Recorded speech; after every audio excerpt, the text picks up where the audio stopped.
Twitch's biggest name has left the platform. Ninja will now be exclusively streaming on Mixer. So what the hell does that mean?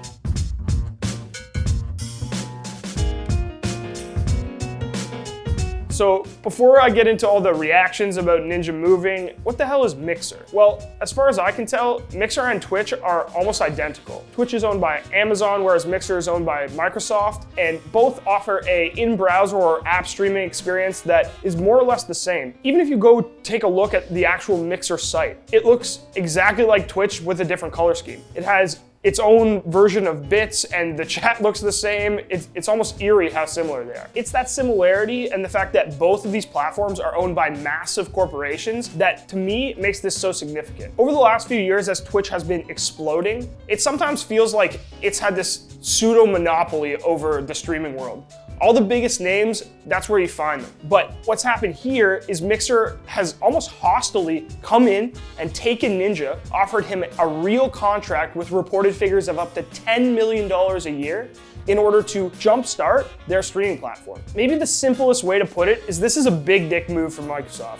They went out, they got the biggest streamer possible, brought him to their platform to kickstart it. It's hard to understate just how much this move is breaking the status quo from what we've seen with Twitch. They're offering Ninja guaranteed money to come over and stream there. They're offering free subs on his channel for a limited time to get him started on the platform. As I'm sure many of you know, the way that Twitch works with massive personalities like Ninja or TimTheTatman or Tfue is they have a revenue sharing agreement where you get subscribers to your channel and donations, and that's how you make money, but you share some of that with Twitch for them letting you use their platform. Well, what's happened here is a complete reversal. They're offering him guaranteed money, the way that a sports franchise would sign an athlete. In almost every way possible, that's flipping the script on what it means to be a big-time streamer. This move pulls Ninja away from the traditional agreement where Twitch owns the platform and he shares money with them while he's on the ground working hard every single day to get subs, get donations, and create endless content. But now, Ninja is the spectacle, not Twitch. Now Ninja can operate on stream in a way that we've never seen before from streamers. I'm sure you've seen it and I've seen it too.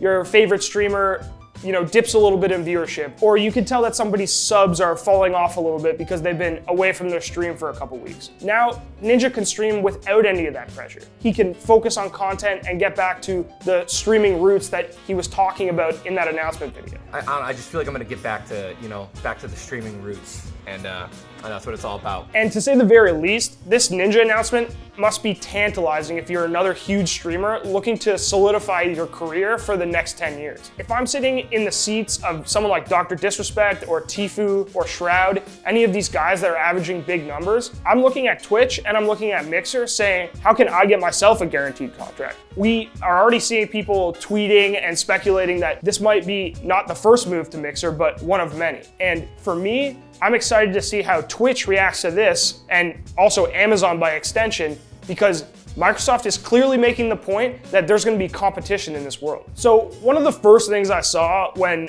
this announcement was made was all of the risk associated with Ninja's move. People were speculating that, oh, well, people aren't going to jump to Mixer just to follow Ninja, and he's going to lose viewership, and what happens to all of his subs? There's obviously a real disconnect from his base on Twitch, and I do agree that there has to be some amount of risk there. But you gotta think a little bit deeper than that. Ninja's not going anywhere on Twitch. If you tune into DrLupo's channel or Tim's channel, you're still gonna see him in client, in Fortnite, and on Discord in comms with these guys. The stardom that is Ninja, it's not going anywhere. And the fact is, the move he just made gives him a guaranteed contract, which means he never has to worry about this kind of stuff again.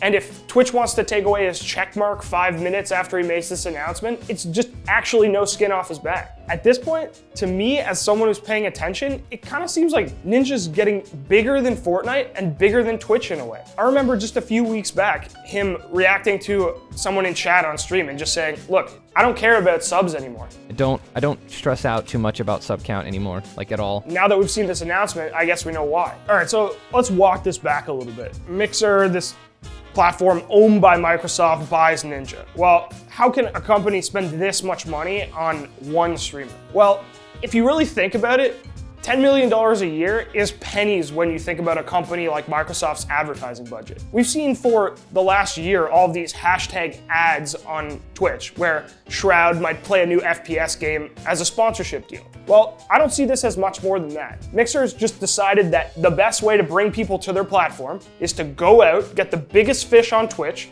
and give them as much money as they can to bring people with them. The big question that remains to me here is who follows? What's gonna happen? Are other big streamers gonna go to Mixer? Is Twitch gonna come out and start signing people to contracts? There's a lot of wheels that have been set in motion by this move. And in a lot of ways, I feel like that was Ninja's intention. He's now opened the floodgates for other creators to go out and fight for the exclusivity and the job security that they really deserve. I mean, after all, these guys are massive celebrities. And to go a little bit deeper on this, I think it's worth considering what it does to the content itself. You know, for the last year or so, Ninja has had a pretty clean-cut channel. It's actually been one of the biggest criticisms of him from sort of the traditional gaming world. He's a little bit PG, a little bit kid-friendly for what we expect to see on the internet. If you're gonna go out and pursue deals like this, like Hollywood celebrity money, is it really to your benefit to be creating a kid-friendly environment like that? Is someone like Microsoft really gonna wanna go after someone like DrDisRespect or XQC? These guys who are making a living basically off breaking the rules. Dude, this fucking garbage ass game! To me, it's obvious that this can only be a good thing. It takes a massive, influential force like Ninja to break the status quo in a world where companies like Amazon and Microsoft have the final say on things. And even if this doesn't work, even if Ninja's viewership falls and he doesn't end up on Mixer in the next couple years, that doesn't mean that it failed. He challenged that status quo and he showed a path that has never existed to creators before. And from where I'm sitting, this is gonna be felt through all levels of content creation. It can only benefit the small guys at the bottom that these guys are being treated like the celebrities that they are. The fact of the matter is, Ninja is a symbol of a group of people that have grinded to the top of Twitch's ladder, to the point where they're untouchable. And now, the ball is in Twitch's court. These guys are not gonna stop growing. People aren't gonna stop watching people play games. And if they wanna keep them around, they've gotta make a move. Thanks for watching. If you want more content like this, hit the sub button and ring that notification bell. For unique bite-sized videos you won't find anywhere else, hit up our Instagram, Twitter, and Facebook pages.